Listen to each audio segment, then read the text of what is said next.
Marvel Masterworks, The Amazing Spider-Man, Vol.1. So this contains the first 10 issues of Spider-Man, as well as little extra bits and pieces in there, like concept art and little adverts in between the issues. I think this is something you'd read more as a way to get a glimpse into the origins of Spider-Man and that sort of 60s era of comic books. The stories are all quite simple. I mean, they were primarily written for kids and sort of young teenagers.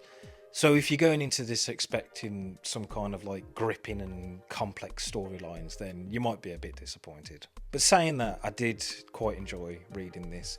It has this sort of quaint and nostalgic feeling to it where it's almost like watching 60s episodes of Star Trek or episodes of The Twilight Zone or something. I also think the way the writers were able to sort of capture Peter Parker wanting to be a teenager while also sort of bearing the responsibility of Spider-Man is really well done.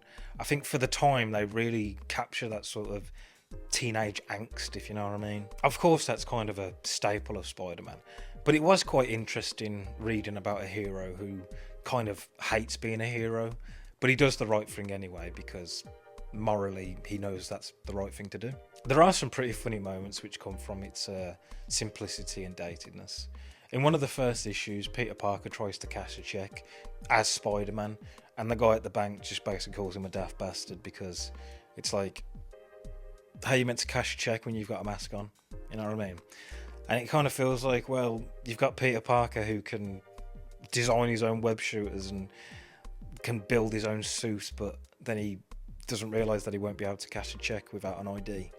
It's like, come on, man. There's also another issue where it kind of feels like they had a few pages they needed to fill out.